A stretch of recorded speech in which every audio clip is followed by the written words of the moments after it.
մենք ասում էինք, որ իդեպ եկեք անցնենք C++-ին, եկեք ես նույնը ես փորձեմ C++-ով գրել, ստեղ մինչև C++-ին գրելը, այս stdio-ի մասին պատմեմ, սա շատ կարճ կարող եք հասկանալ հետևյալը, եթե ուզում եք printf ֆունկցիան աշխատի, որը էկրանին ինչ-որ բան է տպում, այսինքն ելք է կատարում, output, ապա մեզ պետք է այդ printf-ի իրականացումը մուտքագրել stdio հաշի մեջ գտնվող, stdio-ն բացվում է որպես standard input-output, հիմա նույն սկզբունք նաև կա C++-ում, եթե ես գրեմ C++-ով ինչ-որ file, example cpp, ապա այստեղ արդեն include եմ անում IO stream, մինչդեռ stdio-ն բացվում էր որպես standard input output, դրա կրճատներ։ IO stream-ը բացվում է որպես input output stream, մուտքի ելքի հոսք։ Որովհետև C++-ում մի քիչ մուտքագրումը ավելի հետաքրքիր ձևով կամ ելքը ավելի հետաքրքիր ձևով է կատարվում։ Եկեք այստեղ գրում եմ main ու այստեղ հայտարարում եմ էլի նույնը։ Բավական նման են C++-ս կոնտեքստում իրար int b 33 int result a plus b տպելու համար ես օգտագործում եմ std-cout արտահայտությունը, այս տարօրինակ արտահայտությունը, այսինքն այս բաները ձեզ պետք է ինչ-որ իմաստով անգիր անել սկզբում, տեսեք ինչեր եմ անում, այս ինչքան նորություն մտավ ստեղ, այս նշանը ինչ-որ տարօրինակ ձևով std-cout, std-handle կողքերից, այստեղ երևում է հենց Python-ի հարմարությունը կամ նույնիսկ JavaScript-ի ինչ-որ իմաստով հարմարությունը սկսնակների համար, որովհետև Python-ի դեպքում ընդհանրապես գրում ենք print ու փոփոխական փոխանցում, C++-ով ստիպված ես հեղեղի մեջ մտնում ենք որոշ բաներ անգիր անում, օրինակ այս include stream-ը շատ հաճախ առանց հասկանալու սկզբի ժամանակները։ Դուք սա կարող եք պատկերացնեք որպես print ֆունկցիա, որին արգումենտ սա տվել ենք, սա C++-ի style-ն է, այսինքն style չասեմ, syntax-ը։ C++-ում սրանք դիտարկվում են որպես օպերատորներ, այսինքն ֆունկցիա, իրականում սա ֆունկցիա է, բայց մենք չենք տեսնում դա, օգտագործում ենք առաջին հայացքից անհարմար, բայց իրականում շատ հարմար ձևով։ C++-ը compile անելու համար ինձ պետք է այլ կոմպիլյատոր, որի անունը G++, չնայած կան լիք ուրիշ կոմպիլյատորներ։ Գրում եմ G++ example cpp, compile եմ անում, աշխատացնում եմ էլի out անունով գեներացված ու տպում եմ 77։ Որպեսզի համոզեմ, որ սա C++-ի արդյունքն է, ոչ թե C, ես գրում եմ G++ example cpp ու ծրագրի անունը գրում եմ cpp program, որ տարբերակ է։ Աշխատացնում եմ cpp program-ը, տպեց 78։ Այսքանը։ Հիմա այս նույն արտահայտությունը, այս նույն գործողությունները Python-ով կատարվում են առանց այս main ֆունկցիայի, առանց այս include-ների, միայն այն պատճառով, որ Python-ի կոմպիլյացիայի մոդելը տարբերվում է C++-ի կամ C-ի կոմպիլյացիայի մոդելից, հա։ Ու փորձենք այ հետաքրքիր բանը ստեղ ցույց տամ նաև թե փոփոխականները արդյոք այս անունը բավարար է փոփոխականի հետ աշխատելու համար, թե անունը միակ բանն է, որ փոփոխականի հետ ասոցացվում է։ Ես ձեզ մինչև այդ պատմել էի, որ փոփոխականները զբաղեցնում են տարածք հիշողությունում, իսկ հիշողությունը դա բայթերի հաջորդականություն է։ Հիմա սա նշանակում է, որ այս փոփոխականը հիշողությունը զբաղեցնում է ինչ-որ մի տարածք, ու այդ տարածքը, եթե հիշում եք, ես ասում եմ, որ եթե հանգած այսենց արտահայտություն գրեմ 0x400, ասեմ, ենթադրենք այս ինչ փոփոխականի կամ այս ինչ արքխիկի հասցեն 0x400 է, ենթադրենք սրանը 0x404 եւ այլն, դուք չխառնվեք, որովհետեւ սա 16-ական ներկայացումն է ու 16-ական թվեր շատ հաճախ օգտագործում են այս հասցեների ներկայացման մեջ, որովհետեւ իրանք 16-2-ի աստիճան որպես արագ կոնվերտ լինող երկուականի թիվ շատ ավելի հարմար է օգտագործել ու ավելի կոմպակտ է։ Հիմա տեսեք, եթե ամեն ինչ ճիշտ ենք ասում, նշանակում է փոփոխականը, որ հիշողության մեջ զբաղեցնում է տարածք, պետք է հնարավորություն ունենանք նաև այդ տարածքը տեսնել, թե որտեղ է, այսինքն ինչ հասցեով է։ Ու այդ հնարավորությունը շատ լեզուներ կամ սխալ ասեցի, այդ հնարավորությունը հազվադեպ լեզուներ տրամադրում են, այդ հազվադեպ լեզուներից մեկը հենց C++-ն է։ Եկեք օրինակի համար ես սա ջնջեմ ու տպեմ, այստեղ ուշադրություն տպում եմ a փոփոխականի արժեքը։ Եթե սա աշխատացնեմ ինչ է տպելու էկրանին, եթե դուք իմ հետ եք, ապա տպելու է 45, այսինքն եթե հետևում եք։ Հիմա նայեք ինչ եմ անում այստեղ մագիան։ Մագիան որն է։ Գրում եմ հասցեի նշան, այսա ամպերսանդի նշանը հասցեն է։ Հասցե a, այսինքն ես ասում եմ ոչ թե տպի an, այլ a-ի գտնվելու վայրը, որտեղից է սկսվում an, որտեղ է գտնվում an։ Հիմա ես սա compile եմ անում, compile արեցի ու տպում է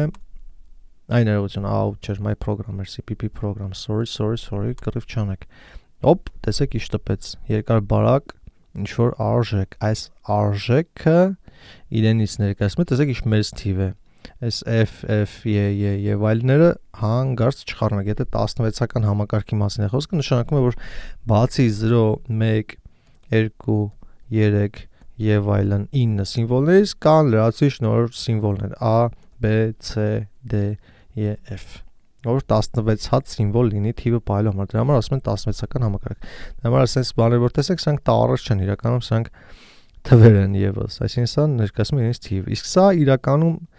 16-ական թիվ է, որ ասում է թե որ երրորդ, այսքան երրորդ բայթում է գտնվում A փոփոխականը։ Ինչու՞։ Որովհետեւ այստեղ տպել էի example cpp, որովհետև այստեղ տպել էի A փոփոխականի հասցեն, A փոփոխականի գտնվելու վայրը։ Հիմա սա նշանակում է, որ A փոփոխականը գտնվելով այդ ինչ-որ մի տեղ, այդտեղը մենք կարող ենք իմանալ C++-ում, ընդհանրապես տպելով հասցեն։ Այս նույնը կարող ենք անել նաև B փոփոխականի համար։ Այստեղ գրեմ հասցե B, տպի հասցե B-ն։ Ու compile եմ անում էլի, ու աշխատացնում եմ։ Տպեց ուրիշ թիվ։ Այս սկիզբը նման է, որովհետև իրանք իրար շատ մոտ են դասավորված, որովհետև տեսեք, ես դաժե նկարում եմ իրանց շատ մոտ դասավորում։ Բայց թվերով տարբերվում են։ Ընդ որում ստեղ շատ հետաքրքիր բան կա, որը եթե բացարձակ սկսնակ եք չեք իմանա, բայց խորը դասերի մասնակցելով օրինակ էլի գովազդելով ակադեմիան, կհասկանաք թե ինչու A փոփոխականի հասցեն ավելի մեծ թիվ է, իսկ B փոփոխականի հասցեն ավելի փոքր թիվ։ Եթե սերտականությունը ճիշտ է, ուրեմն հասցեները պետք է աճեին, ոչ թե նվազեին։ Սա դες ինչ-որ իմաստով տնային աշխատանք։ Եթե գտնեք հարցի պատասխանը, շատ լավ։ Եթե հաճախում եք ինչ-որ միտեղ դասի, հարցրեք դասախոսին։ Չնայած լավ, կարող է չիմանա, ամեն դեպքում մի հարցրեք, հետո կգաք մենք ստեղ միասին կքննարկենք։ Ինչևէ, հիմա եթե C++-ում հնարավորություն ունենք փոփոխականի հասցեն ունենալու, հասցեն ստանալու, տպելու, հա, նշանակում է մենք նաև հնարավորություն ունենք այդ հասցեից օգտվենք ու այստեղից գալիս են ցուցիչներ հասկացությունները։ Եթե մենք ցուցիչ pointer որպես այդպեսին դիտարկենք, փոփոխական, որը իր մեջ պահում է մեկ այլ փոփոխականի գտնվելու վայրը։ Նայեք ինչ եմ անում, շատ տգեղ արտահայտություն առաջին հայացքից int աստղանիշ p վերագրած հասցե a։ Շատ տարօրինակ արտահայտություն։ Սրանով ես ուզում եմ ասեմ հիշողության մեջ զբաղեցրու, այստեղ հիշողությունը չի հերիքում։ Եկեք այստեղ փորձեմ իբրև տեղավորեմ, ուրիշ գույնով տեղավորեմ, որ տարբերությունը դուք տեսնեք։ Այստեղ հիշողության մեջ հատկացրա եւս մեկ տարածք p փոփոխականի համար, որը շատ տարօրինակ ձևի է հայտարարված, ոչ թե int, այլ int աստղանիշ։ Ոչ թե int, այլ int աստղանիշ, այս շատ տարօրինակ է, ինչու աստղանիշ։ Այսինքն անվանում ենք ցուցիչ, այսինքն մենք ասում ենք p-ն ոչ թե փոփոխական է int տիպի, այլ p-ն փոփոխականն է, որը իրենց ներկայացնում է ցուցիչ դեպի int տիպի ինչ-որ փոփոխական։ Այս բառը կարող եք առաջ հետ տալ, մի հատ լսել։ Հիմա այստեղ աջ հատվածում մենք ունենք հասցե a, որը տեսանք թե ինչ էր վերադարձնում։ Եկեք այդ մասը ես մի հատ ցույց տամ։ Այսպիսի ինչ-որ բաներ վերադարձնում, այսպես հասցե։ Այսինքն իր գտնվելու վայրը ներողություն, այսքանը։ Հիմա եթե a-ի հասցեն նման տեսքի ինչ-որ բան է, նշանակում է p-ի մեջ մենք պահում ենք այդ արժեքը, թե որտեղ է գտնվում a-ն։ Ու p-ն ակամայից դառնում է ինչ-որ բանի հասցեն իմացող անձնավորություն։ Եթե ինչ-որ բանի հասցեն գիտի, դրան այլ կերպ նաև ասում ենք ցուցիչ, այսինքն ցույց է տալիս թե որտեղ է գտնվում a-ն։ Այսպիսի հայտարարությունը ցուցիչի նշանակում է, որ մենք p-ի մեջ գիտենք թե որտեղ է գտնվում a-ն։ Սա շատ հետաքրքիր մեթոդ է, այսինքն տեսեք, այս p-ն, որ այս տարածք հատկացրել ենք, p-ի մեջ գտնվելու է 0x400-ը այս օրինակով։ Այսինքն եթե վերապահումով դիտարկենք, որ a փոփոխականի հասցեն դա 0x400-ն է, ապա 0x400 գտնվում է p փոփոխականի ներսում միայն այն պատճառով, որ a-ն int տիպի փոփոխական է, որի հասցեն պայմանականորեն, այս հավասարի նշանը եկեք մի հատ գրեմ, ձեռը սղաց, a-ի հասցեն պայմանականորեն 0x400 է, իսկ եթե ես ասում եմ, որ int աստղանիշ, ես ճիշտ եմ գրում, վերագրած հասցե a-ն, նշանակում է p-ն փոփոխական է, որի մեջ գտնվում է a-ի հասցեն, իսկ a-ի հասցեն պայմանականորեն է օրինակով 0x400, այսինքն p-ի մեջ գտնվում է 0x400։ Այս նույն կոնտեքստում եթե ես այստեղ տեսեք, int ասխանիշ p վերագրած հասցե a։ Գրեմ std cout, այսինքն տպեմ p-ն, որպես փոփոխական, հա, այսինքն տպելու է p-ի մեջ գտնվող արժեքը, տպելու է i հասցեն, ինչու որտեղ i հասցեն վերագրել եմ p-ին, p-ի արժեք ուզում տպեմ էկրանին, նշանակում է բնականաբար, օպա, cpp program, i հասցեն է սա,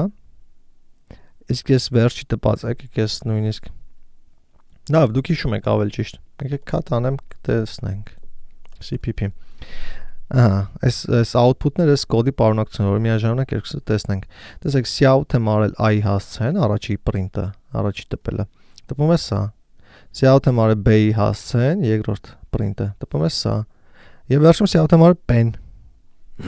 ոչ թե հասցեն, այլ pen, p-ի մեջ գտնող արժեքը, p-ի մեջ ինչ է գտնվում, p-ի մեջ գտնում է i հասցեն, ինչ էր i հասցեն, այս սա էր,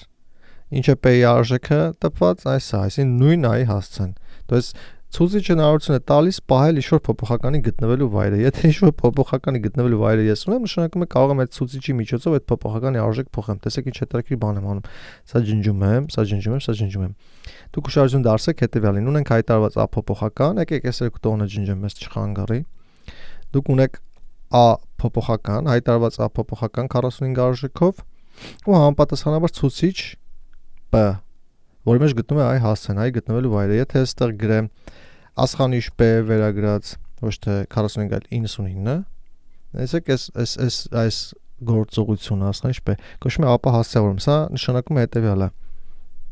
Այստեղ պետք է ուշադրել լինեք, եկեք ես գրեմ ձեռի հետ։ Առաջին այն ինչ գտնվում է, թե անգլերեն գրեմ սիրուներով, այն ինչ գտնվում է, լավ, եկեք անգլերեն, find memory address in whose value is in p, հեսա թարգման եմ, ինչ եմ նկատի, կարող անգլերեն սխալ գրած լինեմ, բայց հեսա միտքը կփոխանցեմ։ Առաջին քայլ, այս արտահայտությունը նշանակում է երկու քայլանի գործողություն, առաջին քայլ գտիր հիշողության այն հասցեն, որի արժեքը գրված է p-ի մեջ, սա քայլ առաջին, եւ երկրորդ քայլ այդ հասցեով, այդ կամ այդ հասցեին, կամ այդ հասցեում վերագրի 99։ Եկեք ես գրեմ access that memory cell լավան, այսենց։ Այսինքն դիմիր, դες մենք կարող ենք գրել կամ կարդալ։ Ես դեպքում գրում եմ, ես աստղանիշ p վերագրած 99 նշանակում է 99 արժեքը տար տեղադրի այնտեղ, որտեղը գտնվում է p-ի մեջ, հա, եկեք հիմա իլյուստրատիվ ցույց տամ, ինձ թվում է հասկանալի կլինի։ Այսինքն այստեղ եթե ես գրեմ աստղանիշ p վերագրած 99, սա նշանակում է p-ի մեջ գտնվող արժեքով 0400 է գրված այստեղ, պայմանական սա 0400-ը փնտրիր հիշողության հասցե, sense փնտրեց, եկավ գտավ, էսա։ Գտար 99 արժեքը տեղադրի այդ հասցեին, այդ հասցեում, 99 գրեց i փոխարեն։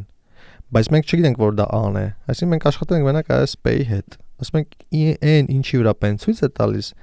դրա արժեքը փոխի 99-ով։ Այսինքն եթե ցուցիչի այս հայտարարությունը եթե նայենք, կարող պատկերացնել այսպես. a փոփոխական a կառոպկա,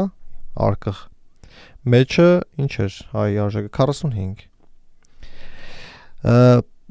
p ցուցիչ, որը